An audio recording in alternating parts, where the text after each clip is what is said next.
Senhor Jesus, eu te peço que tu estejas aqui conosco, meu Deus. Que essa mensagem, Senhor, que o Senhor vai compartilhar conosco, que ela venha tocar os corações. Meu Deus, me ajuda. Essa mensagem que é pesada, Senhor. Me ajuda a ter temor em falar sobre isso. Me ajuda a ter discernimento, Senhor. Que as minhas irmãs também possam estar atentas ao que será dito aqui, Senhor. E que possa gerar frutos, Pai. Eu te peço em nome de Jesus. Amém? Gente, faz tempo que eu não falo no Mulheres Fortes e ao mesmo tempo não faz. Tipo, a minha cabeça tá meio bugada. Porque a última vez que eu falei foi em... Sim, em abril, né? Foi o último, em abril.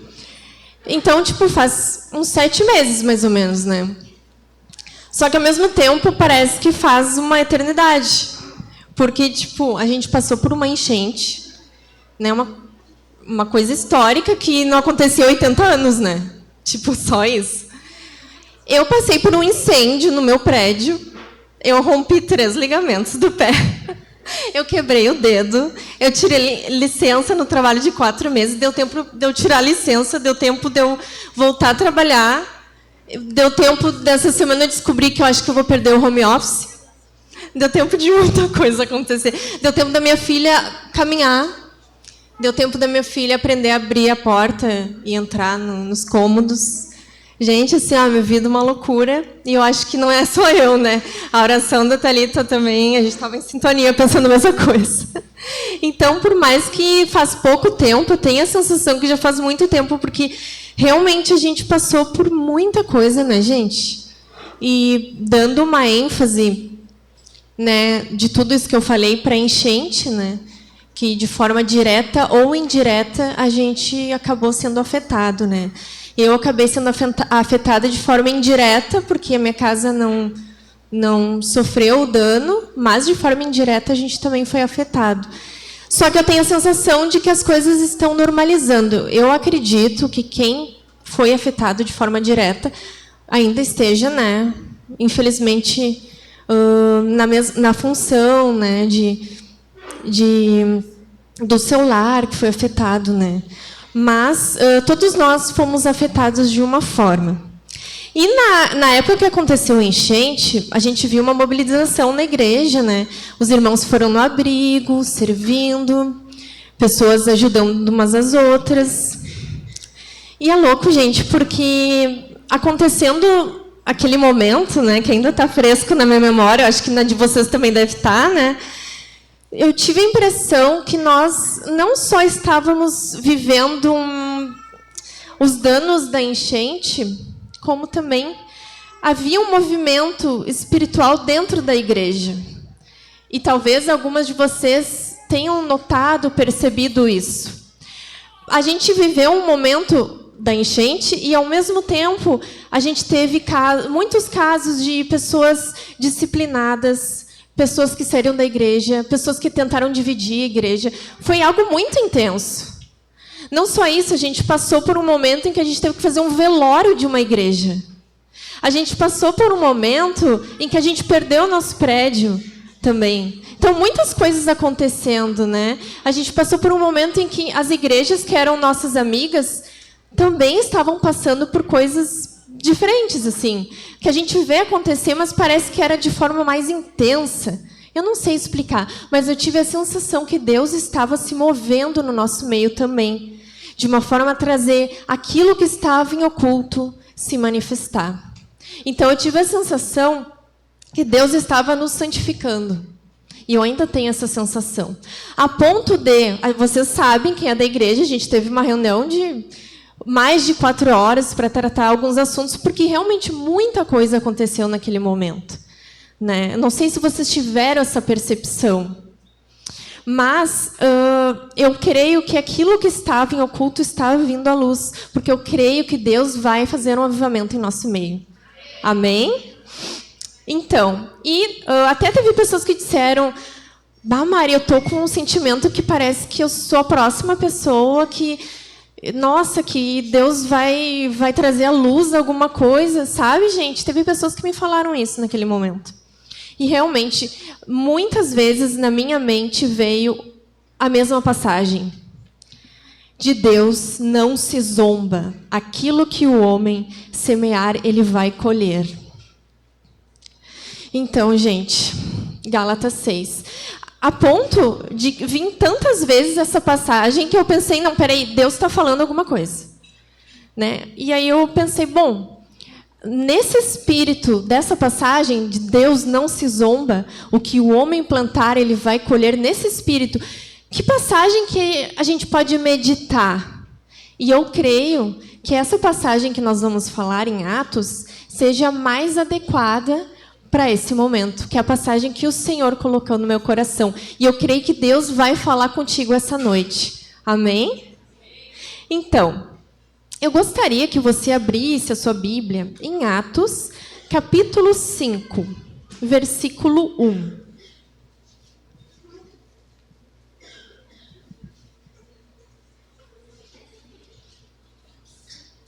Nós vamos ler toda a passagem. E eu quero que você preste muita atenção.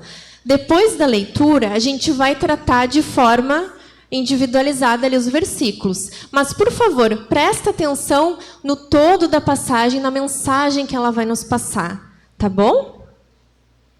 Então, eu vou ler. Se você não tem Bíblia, leia com a pessoa que está ao seu lado. Ou também tem no telão. Atos 5:1. Entretanto, certo homem chamado Ananias, com sua mulher Safira, vendeu uma propriedade, mas reteve uma parte do dinheiro. E Safira estava ciente disso. Presta atenção. Levando o restante, depositou aos pés dos apóstolos. Então Pedro disse: Ananias, por que você permitiu que Satanás enchesse o seu coração para que você mentisse ao Espírito Santo, retendo parte do valor do campo? Não é verdade que, conservando a propriedade seria sua, e depois de vendida, o dinheiro não estaria em seu poder? Por que você decidiu fazer uma coisa dessas? Você não mentiu para os homens, mas para Deus. Ouvindo essas palavras, Ananias caiu morto. E sobreveio grande temor a todos os que souberam do que tinha acontecido. Levantando-se os moços, cobriram o corpo de Ananias e, levando-o para fora, o sepultaram. Quase 3 horas depois, entrou a mulher de Ananias, sem saber o que tinha acontecido. Então Pedro, dirigindo-se a ela, perguntou: Diga-me, foi por este valor que vocês venderam aquela terra? Ela respondeu: Sim, foi por este valor. Então Pedro disse: Por que vocês entraram em acordo para tentar o Espírito do Senhor? Eis aí a porta os pés dos que sepultaram seu marido, e eles levarão você também. No mesmo instante, ela caiu aos pés de Pedro e morreu. Entrando, os moços viram que ela estava morta, e levando-a, sepultaram-na ao lado do marido. E sobreveio grande temor a toda a igreja e a todos aqueles que ouviram falar desses acontecimentos. Então, o primeiro ponto que eu notei nesse texto, que eu queria falar com vocês, é que a união desse casal, ela se tornou pecaminosa. A gente sabe, primeiro, né, quem percebeu no texto, eles eram um casal, né, marido e mulher, e a gente sabe que Deus instituiu o casamento, Ele abençoou, né? Eu sou casada há quase 10 anos, e eu posso dizer, Deus abençoa o nosso lar, Deus abençoa a nossa união, porque Ele que instituiu isso. É uma bênção, né? E a gente faz muitos pactos dentro do casamento. Só que, nesse caso, eles trataram a bênção de Deus, que é o casamento, em algo pecaminoso, porque eles fizeram um pacto pecaminoso. Imagina só, né? A gente não sabe, eu não sei se tu já pensou nisso, mas eles estavam em comum acordo. Tu já pensou em qual deles pode ter começado essa essa ideia louca de enganar a igreja? Vocês já pararam para pensar? Porque o texto não deixa claro, né? Deixa claro que eles estavam em acordo. Mas vamos imaginar que esse plano ele começou com Ananias, o marido, né? Imagina só. O marido chega em casa, né, de um dia de trabalho, cansado. Chega em casa, cadê a Suzana aqui? Suzana, o que teu marido faz? Primeira coisa quando ele chega em casa? Ah, vocês chegam junto. Ah, não valeu, ó. Tá, tu, Jéssica? Ah, mas socorro, né? Alguém quer falar? Tu, então? Senta no sofá. Tá, o meu marido chega em casa, a primeira coisa que ele faz é tirar a roupa de trabalho e botar a roupa de casa, né? Botar uma coisinha mais despojada. Então, imagina só, ele chegou em casa, né? Sentou no sofá, pegou uma coquinha, começou a conversar com a mulher dele. E aí a mulher, ai, amor, como é que foi o dia hoje, né? Geralmente é assim, né? E aí ele, começou a contar que ele fez os negócios dele, vendeu os terrenos dele, né? E tá muito difícil hoje em dia, né? Muito boleto, eu não sei o que a gente vai fazer esse mês, como é que a gente vai pagar as contas? E aí, do nada, ele começou a pensar, né? Bah, amor, será que... lembra que a gente combinou de dar o dinheiro lá para a igreja? Quem sabe a gente dá um pedaço só, porque, né? Fala sério, a gente vai precisar desse dinheiro, né? Talvez ela, né, imaginando, ela possa ter dito assim, ai, amor, mas tu combinou na frente de todo mundo. A gente não vai mais fazer parte do clube dos que deram tudo. Como assim, né? Como é que vai ficar a nossa reputação? Se tu parar para pensar, olhar, melhor dizendo, ali o texto, antes de Atos 5, até vou ler para vocês. 4:32 diz assim, para você entender. Da multidão dos que creram, era um só. Era um o coração e a alma. Ninguém considerava exclusivamente sua nenhuma das coisas que possuía. Tudo, porém, lhes era comum. Com grande poder, os apóstolos davam testemunho da ressurreição do Senhor Jesus, e em todos eles havia abundante graça. Não havia nenhum necessitado entre eles, porque os que possuíam terras ou casas, vendendo-as, traziam os valores correspondentes e os depositavam aos pés dos apóstolos. Então se distribuía a cada um conforme a sua necessidade. Então José, a quem os apóstolos chamavam Barnabé, que quer dizer filho da consolação, um levita natural de Chipre, vendeu um campo que possuía, trouxe o dinheiro e o depositou aos pés dos apóstolos. Então, isso que eles foram fazer era algo que acontecia na igreja, que era fruto de um mover de Deus, era fruto de corações generosos que haviam sido transformados. E eles não queriam deixar de fazer parte disso, né? Eles queriam mostrar para as pessoas que eles também eram generosos. Talvez ela se preocupou com isso. Ela disse, amor, mas, o que as pessoas vão pensar, né? Aí, o que eu imagino que ele pode ter dito? Mas olha só, ninguém vai saber, né? É muita gente. É muito dinheiro, ninguém vai saber. Eles nem vão precisar tanto assim, né? E aí ela pode ter dito, tá bom, amor. Tá bom, pode ser. Ela consentiu com o seu marido. E essa nossa imaginação se começou de Ananias, né? Mas eu pergunto para vocês, o que ela deveria ter feito? Se o marido chegou com uma solução, com um caso desses, pecaminoso, o que ela deveria ter feito com uma mulher de Deus? Alguém arrisca aí? Ela deveria ter confrontado o seu marido. Ela deveria ter utilizado da palavra para mostrar para ele o quanto ele estava errado. Ela deveria ter lembrado ele que, como a Bíblia fala, os apóstolos vinham com poder e autoridade.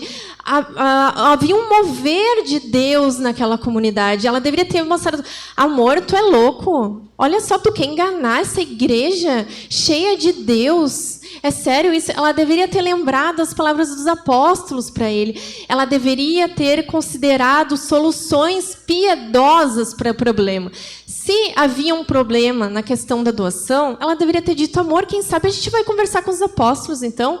Vamos conversar com os líderes da igreja, que a gente se comprometeu, mas a gente não vai conseguir. Vamos ser transparente. Mas ela escolheu um outro caminho.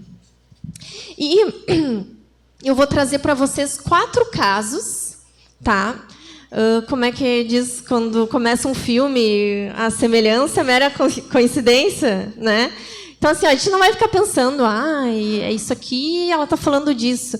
Não importa, tá? Vamos se ater ao caso em si, que são casos que a gente vê na igreja acontecendo, tá? E o primeiro caso que eu queria trazer para vocês, caso 1, tá aí na tela se você quiser acompanhar. Vamos supor, tá? A Mariazinha viu que o Joãozinho tinha uma prática pecaminosa muito grave por anos. A Mariazinha dizia para ele: Joãozinho, tu precisa de ajuda.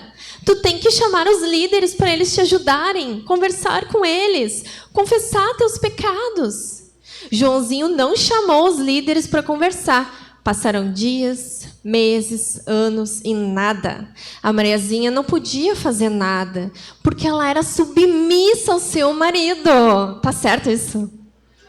Não tá, a Bíblia mostra que ela foi, por mais que a gente tenha que ser submissa, ela foi conivente com o pecado e ela respondeu também.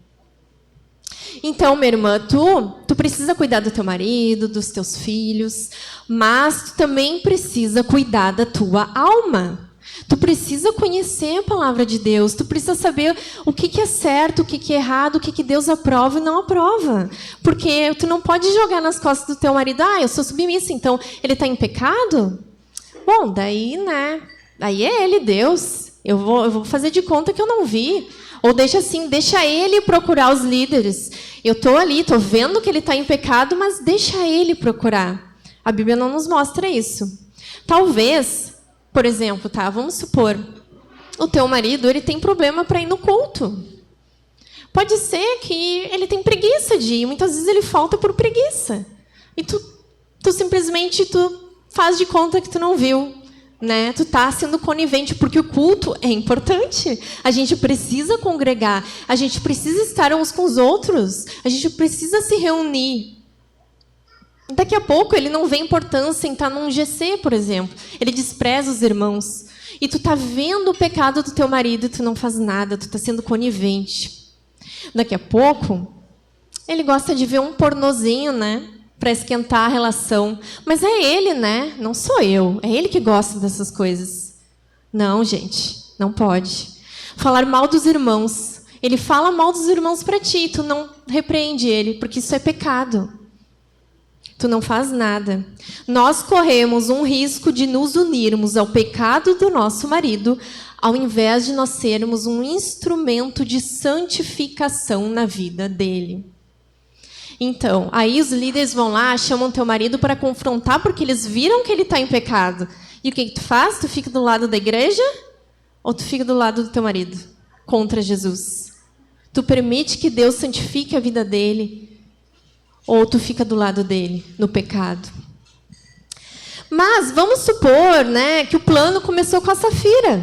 Vamos imaginar. Né? Chegou em casa lá, pegou a coquinha, sentou no sofá, né? Começou a conversar, e aí começou a contar lá dos casos dele, do trabalho. E aí a mulher disse assim: ai, amor, lembra que tu combinou de dar o dinheiro para a igreja, né? Tu lembra, né? Tá, olha só, não vai dar, amor. Sinceramente, a gente vai precisar desse dinheiro. E aí ele: não, amor, mas eu já conversei, eu já me propus a fazer isso. Não, amor, mas não dá, não dá. Aí tu pode até pensar assim, que ela pode ter pensado: eu vou falar. Ele é o homem da palavra, ele é o teólogo. Se eu estiver pecando, ele vai me repreender, né? É ele que é o que conhece da teologia. Deixa ele me repreender. Né? E tu te fia só na espiritualidade do teu marido. Só que ele também é pecador. Então, um dia, ele vai precisar de ti. Porque nós somos auxiliadoras. Ele vai precisar que nós estejamos bem. Ele vai precisar que alguém ajude ele a abrir os olhos. E tu acha assim: não, eu vou fazer as coisas. Eu não entendo muito de Bíblia. Se eu estiver errado, ele vai me repreender. E tu não cuida de conhecer mais o Senhor. Nós precisamos conhecer o Senhor também. Então, vamos lá para o caso 2. Caso 2. A Joaninha, casada com Carlinhos. Carlinhos já passou por muita dificuldade em relação à sua fé.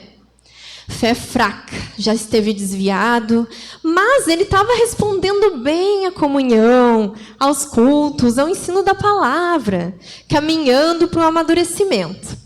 O que a Joaninha faz depois que tudo parece bem melhor do que no seu casamento? O que ela faz? Quando, tipo assim, ó, a bomba já passou, né? Agora já está tudo bem. O que ela faz? Começa com picuinha na igreja. Falar mal do Carlinhos, que se reúne toda sexta para estudar a palavra com os homens. Começa a cobrar que ele está muito na igreja, servindo muito, né? Que não precisa servir tanto assim, afinal a vida dele já melhorou, né? Ou talvez ela até incentive ele a arrumar um trabalho bem no horário do culto. Tá certo isso? Tá certo isso? Não. Será que a gente contribui para afastar o nosso marido de Deus? E isso cheira a Safira. O que mais eu vejo nesse texto? Ponto 2. Cuidado, Satanás pode envenenar o seu coração. Vocês estão me ouvindo bem? Eu não estou com um retorno muito legal aqui. Tá bom aí? Dá para ouvir? Não está muito baixo? Show, show. Então tá. Ó, lá no versículo 3 diz assim: Então Pedro disse: Ananias, por que você permitiu que Satanás enchesse o seu coração para que você mentisse ao Espírito Santo, retendo parte do valor do campo? Olha que loucura! O apóstolo está dizendo que Satanás encheu o coração dele. Que louco, né? Tu já pensou nisso? Que Satanás pode estar enchendo o teu coração com alguma coisa e tu está permitindo isso? Imagina só, se eles tiveram essa conversa, assim como a gente imaginou, eles estavam lá conversando e surgiu a ideia de enganar a igreja, né? Vocês acham que Satanás não escuta o que a gente fala? Ou escuta os demônios? Eu creio que eles abriram uma brecha na vida deles. E Satanás começou a encher o coração deles. Eles deram uma legalidade a Satanás, a pensamentos demoníacos, a sentimentos demoníacos. Tu, pensa só, tu tem deixado o teu coração se encher disso que é ruim, que não vem da parte de Deus? Ou tu tem vigiado o teu coração? Uma coisa que veio bem forte para mim quando eu estava meditando nessa palavra é: o Espírito Santo te falou sobre isso nos últimos dias? Fulana, tu tem permitindo que Satanás encha teu coração? O Espírito Santo te falou sobre isso? Eu não sei, eu creio que falou para alguém aqui. Eu tenho isso forte no meu coração. Que alguém já sabe que Satanás tem enchido o seu coração. Tu tem que te arrepender, minha irmã. Porque isso vai dar em morte. Vamos pensar no caso 3.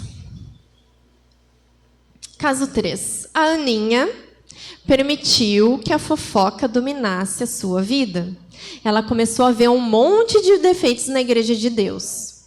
Ao invés dela agir de forma piedosa, analisar os seus pensamentos, os seus sentimentos à luz da palavra, ser honesta, expor suas discordâncias, conversar com seus líderes, pastores, ela resolve espalhar fofocas para tentar dividir a igreja.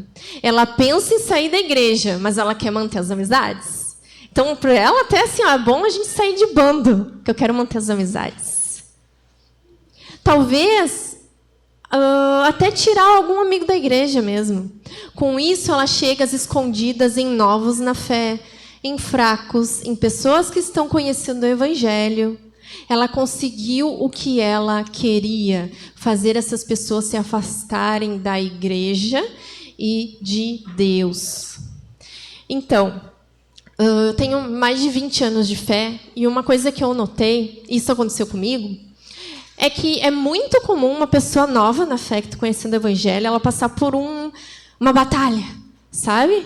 Uma coisa que ela nunca tinha imaginado antes. Ela começa a falar de Jesus, ela está conhecendo a palavra, e aí é o pai que quer proibir ela de ir na igreja, a mãe que não quer deixar ela se batizar, é o colega de trabalho que começa a infernizar. realmente algo quase visível. O mundo espiritual está enlouquecido, porque o diabo não quer perder aquela vida. Né? Eu não sei se vocês já notaram isso. Isso acontece mesmo? Eu acredito que sim. Isso aconteceu comigo. Tu imagina, né? Tu permitir, então, que Satanás encha teu coração, envenene ele bastante, assim, para que tu seja um instrumento do inferno na vida de alguém assim, que está se convertendo.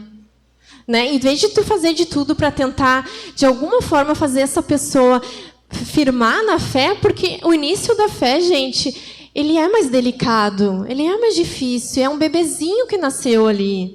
Em vez de tu colaborar com o reino de Deus, tentando fazer essa pessoa não ficar firme, vale a pena seguir Jesus, eu estou há 20 anos seguindo Jesus, não olha para isso. Não, tu vira a boca do inferno, tu vai lá e reclama, a pessoa recém chegou, começou a frequentar o GC, tu já vê aquela tua cara desanimada, desgraçada, que parece que, não sei o que aconteceu, entendeu?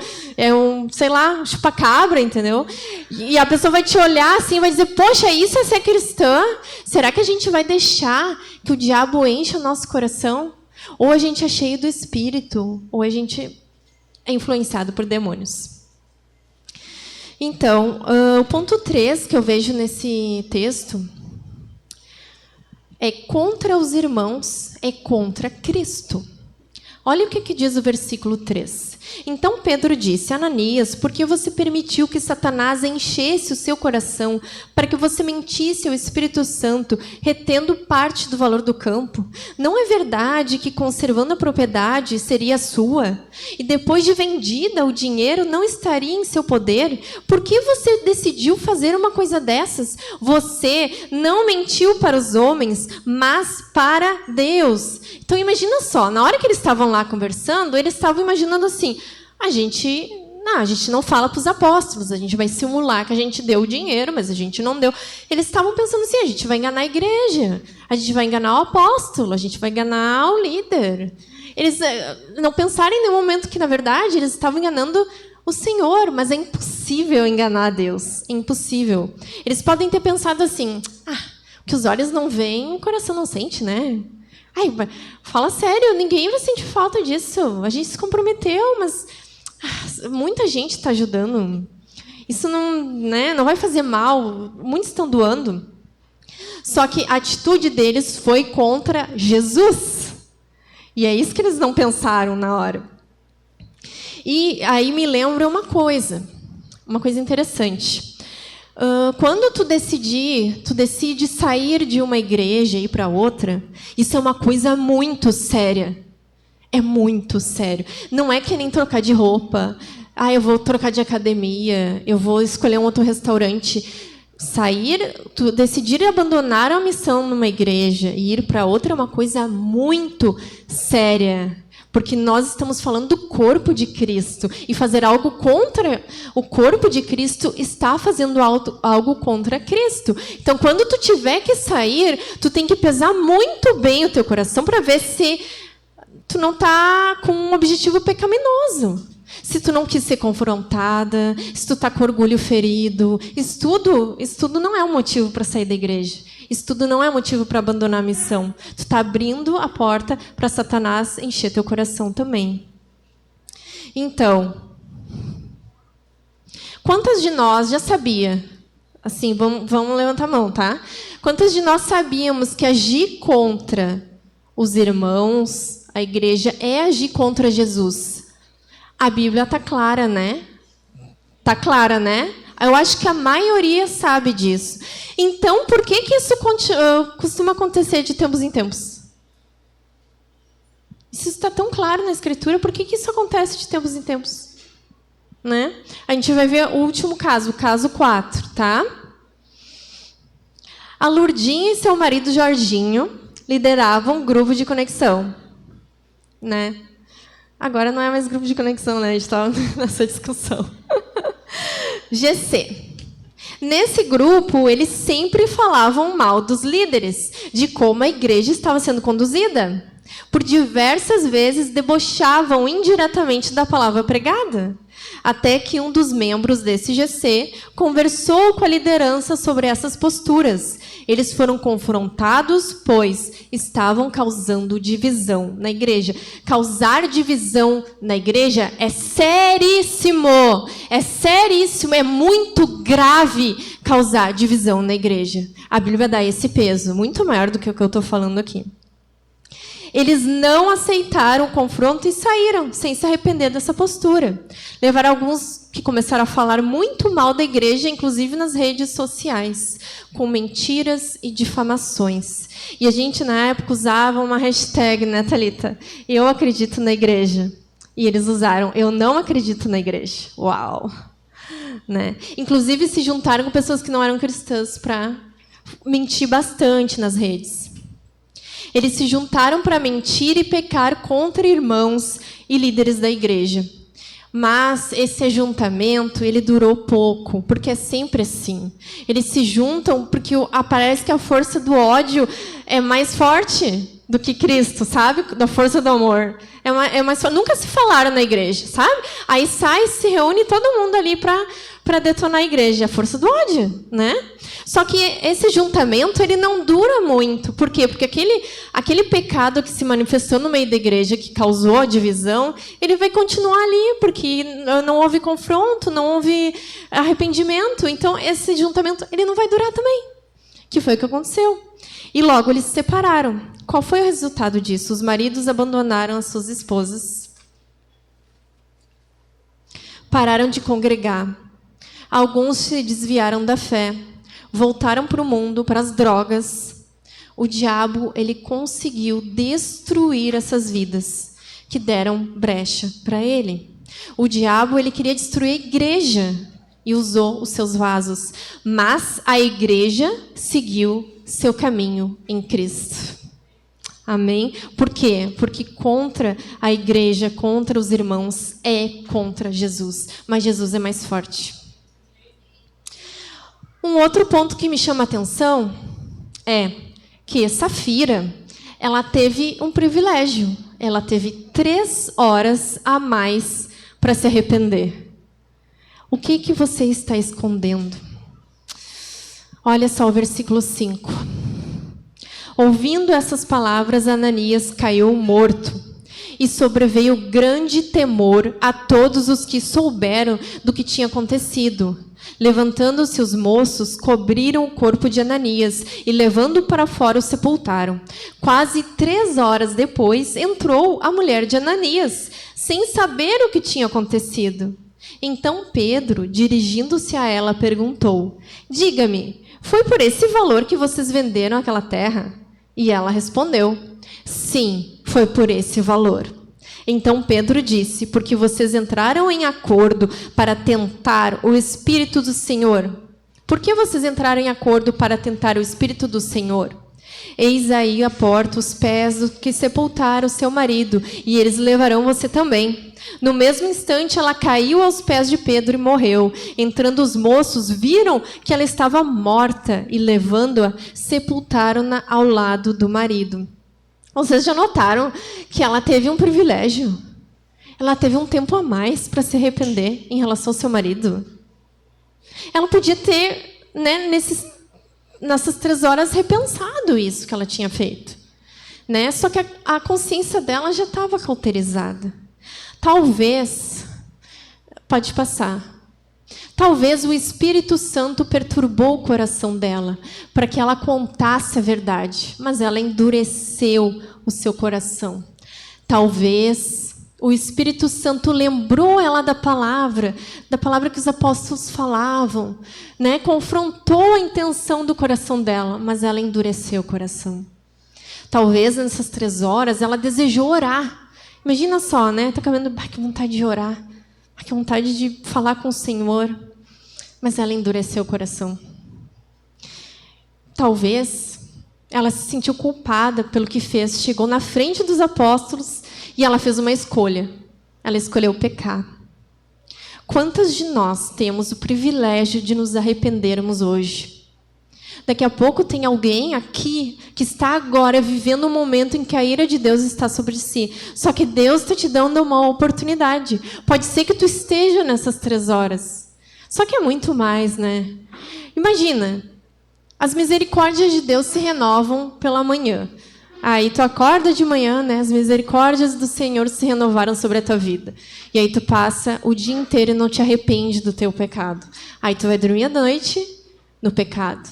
Aí tu acorda de manhã, as misericórdias de Deus se renovando na tua vida e te chamando para te arrepender. E tu continua andando no pecado porque teu coração está duro. Talvez estejamos vivendo as últimas 3 horas. Até quando? Mais um pontinho, o último, né? O impacto que a queda causa na igreja. Olha só, versículo 5. E sobreveio grande temor a todos os que souberam do que tinha acontecido.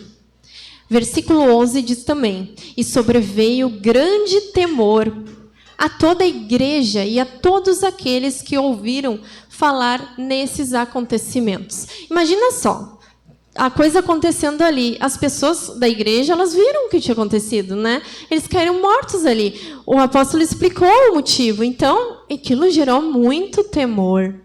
Aquilo que Deus tinha feito, né, gerou muito temor nos corações. Por que eu trouxe alguns casos aqui? Por quê? Porque o objetivo é que nós venhamos a ter temor. Os casos irão acontecer no meio da igreja de tempos em tempos. E como é que é a nossa postura em relação a isso?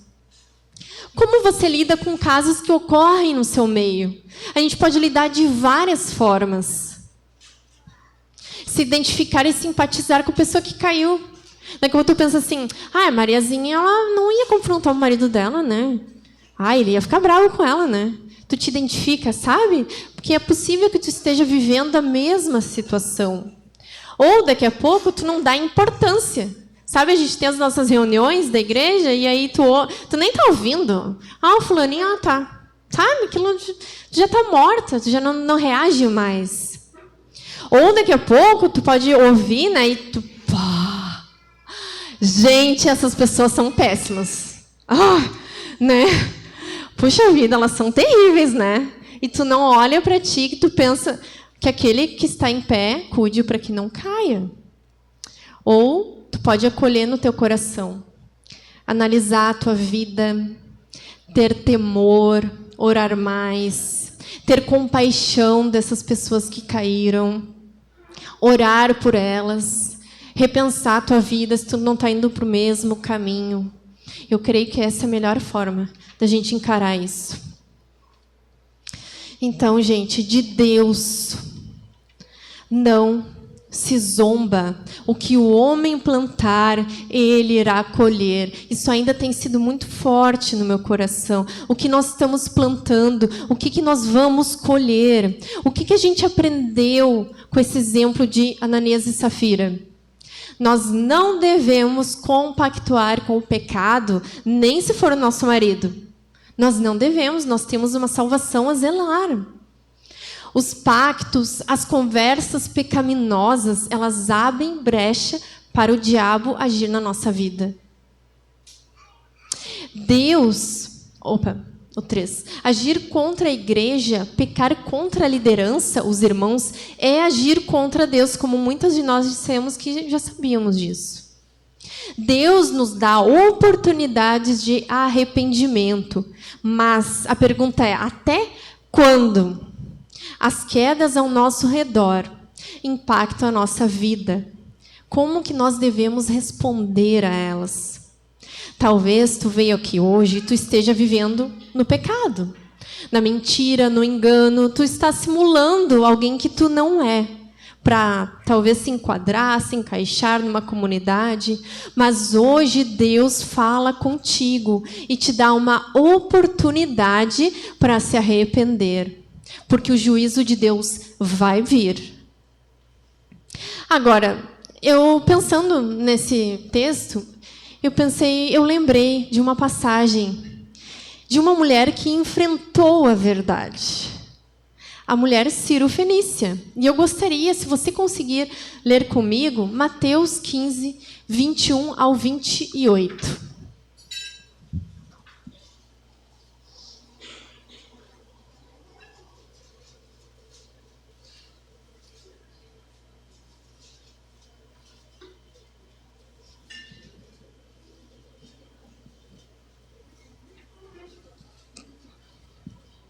Talvez vocês, assim como eu, quando leem essa passagem, ficam meio desconfortáveis, assim, porque ao primeiro momento é meio estranho, sabe? Parece que não combina muito com o jeito de Jesus, né?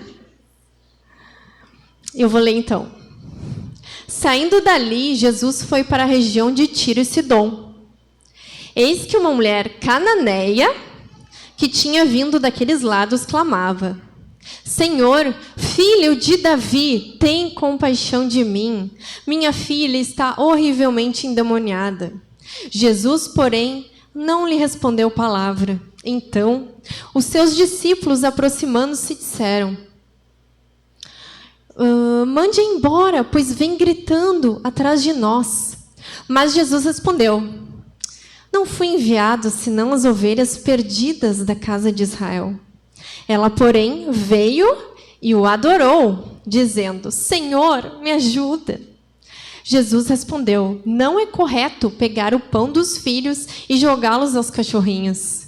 A mulher disse: é verdade, Senhor, porém os cachorrinhos comem das migalhas que caem na mesa de seu dono. Então Jesus exclamou: mulher, que grande fé você tem, que seja feito como você quer. E desde aquele momento, a filha dela ficou curada. Muitas vezes a gente lê esse texto, o que a gente conclui, né? A paciência, a perseverança da mulher, a fé. E eu acredito em tudo isso. Realmente, a gente vê muita fé, muita persistência, muita paciência daquela mulher pedindo em oração. Mas tem alguns estudiosos que dão alguma perspectiva um pouco... Eles concordam com isso, mas eles dão outras perspectivas bem interessantes sobre esse texto. Olha só, se tu vê no capítulo 20, no versículo 22, diz que ela era cananeia. O que significa isso? Ela não era do povo de Deus. Ela era uma gentia. Ela tinha os seus costumes, os seus deuses, né? Ela acreditava em outra coisa, diferente do povo de Israel. Só que a Bíblia fala que ela já chega falando o quê? Senhor, filho de Davi.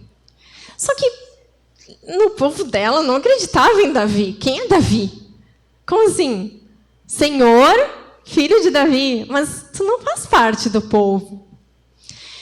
E tu vê só que Jesus, ele sabe quem nós somos. Por mais que a gente tente modificar, mudar, ou tentar alguma forma ganhar uma vantagem, tentar falar de alguma forma que a gente consiga ter alguma prioridade, assim. Jesus sabe quem nós somos e de onde a gente veio. Então, como é que Jesus responde a essa mulher que não tem os costumes, que não crê em Davi, que não tem isso nas crenças dela? O que ele fala? Não fui enviado senão as ovelhas perdidas de Israel. Ou seja, eu sei quem tu é. Eu não fui enviado ao teu povo, fui enviada às ovelhas perdidas de Israel. E ela continuou, ela adorou Jesus e disse: Senhor, me ajude. E o que ele faz? Ele responde da mesma forma, né? Ele diz o quê? Não é correto pegar o pão dos filhos e jogar aos cachorrinhos. E aí, o que ela faz? A última frase dela é: é verdade, Senhor. Porém, os cachorrinhos comem das migalhas que caem da mesa de seu dono. Ou seja, o que parece ali? Que ela, enfim, ela falou: realmente, eu não sou parte do povo. Mas, mesmo assim, eu não sendo parte do povo, o Senhor pode me atender. E o que Jesus faz? Ele diz: mulher, que grande fé você tem, que seja feito como você quer. E desde aquele momento, a filha dela ficou curada. Então, Jesus reafirmando quem ela era. Não, eu sei quem tu é. Tu não é parte do povo. E quando ela reconhece que realmente quem de fato ela é, quem de fato nós somos, se a gente faz parte do povo, Será que realmente a gente crê em Jesus? Se a gente faz parte da família de Deus? Jesus está te dizendo, eu sei quem tu é. Abre o teu coração. Porque assim, mesmo ela não sendo parte do povo, quando ela abriu o coração dela para Jesus, o que Jesus fez? Jesus transformou a vida dela. E eu creio nisso. Talvez tenha pessoas aqui que estão falsificando quem elas são. Elas não são exatamente isso que aparenta ser. O Senhor Deus conhece o teu coração. Ele sabe exatamente de onde tu veio, o que tu sente, quem tu é. E Ele pode fazer uma grande obra na tua vida, mas tu precisa ser honesta, sincera, tu precisa abrir teu coração, pedir perdão pelos teus pecados, realmente ser quem tu é diante de Jesus. Abra teu coração para Cristo e Ele vai transformar a tua vida. Jesus é Deus. Ele morreu em nosso lugar. E Ele tem o poder de nos dar a vida eterna. Amém? Então tá, minhas irmãs. A gente tem 3 perguntas que eu gostaria que vocês conversassem nas mesas. Eu acredito também que há uma líder em cada mesa, né? Mas se não, podem conversar com a Pri para tentarem se realocar ali. E sejam objetivas, tá? Porque a gente não tem todo o tempo do mundo, né, Pri? Sejam objetivas. Ah, é 2? 2. Mas tu já organizou isso, né? A Pri já 100%. Então, conversem sobre esse tema com todo o temor do Senhor. Levem isso a sério. E Jesus vai fazer uma grande obra na tua vida. Amém? Amém, amém, amém, amém. Mulher não gosta de conversar, né? Acho que se deixar, a gente tem um tempo infinito, que nunca vai acabar. Vamos orar. Vamos orar. Senhor, meu Deus, muito obrigada por este momento em que nós podemos conversar, abrir o nosso coração, meu Deus. Obrigada pela palavra que o Senhor nos deu aqui. Senhor, que o Senhor nos ajude a não compactuar com o pecado, Senhor. Nos ajuda a vivermos uma vida de santidade. Nos ajuda a cuidarmos, Senhor, o nosso coração, a cuidarmos das conversas que nós temos, os pactos que nós fazemos, para que seja tudo feito para a Tua glória, Senhor. Nos ajuda a não abrir brechas para o diabo na nossa vida. Nos ajuda, Senhor, se o diabo tem enchido o nosso coração, que o Senhor remova isso de nós, santifique o nosso coração, a nossa mente, abre os nossos olhos, nos ajuda a nos arrependermos disso, Senhor. Nos ajuda, Senhor, a colaborar com a Tua igreja, com a missão, com o avanço do Evangelho e nunca agir contra a Tua igreja, Senhor, porque se fizermos isso, estaremos agindo contra o Senhor. Nos ajuda, nos dá esse discernimento. Nos dá, Senhor, mais oportunidades de arrependimento. Tenha compaixão de nós, Senhor.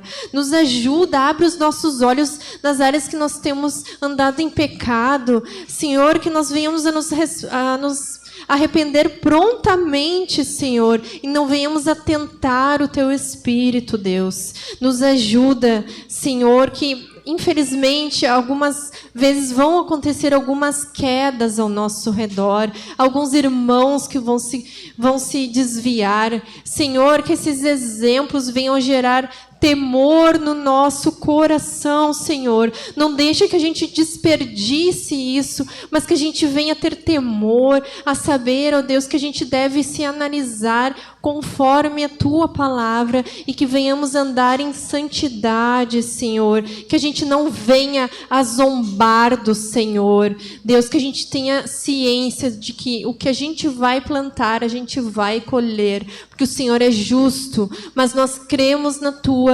misericórdia, meu Deus. Nos ajuda nesse final de ano, nos ajuda no início do ano que vem, Deus. Esteja conosco, Senhor. Por favor, nos guia conforme a Tua palavra, Deus. Muito obrigada por este momento. Obrigada pela vida das minhas irmãs. Que elas voltem em paz para suas casas. Que nenhum mal aconteça. Que teus anjos acampem ao redor de todas nós e nos proteja, Senhor. E principalmente que essa palavra seja viva no nosso coração. Que amanhã, quando nós acordarmos, nós venhamos a meditar nela, dia e noite, buscando, Senhor, ter temor e andar em santidade diante de Ti, Senhor. Nós também te agradecemos por este alimento, pelas pessoas que prepararam este alimento, que o Senhor as abençoe esse restaurante também, Senhor, e que tudo seja feito para a Tua glória, em nome de Jesus. Amém?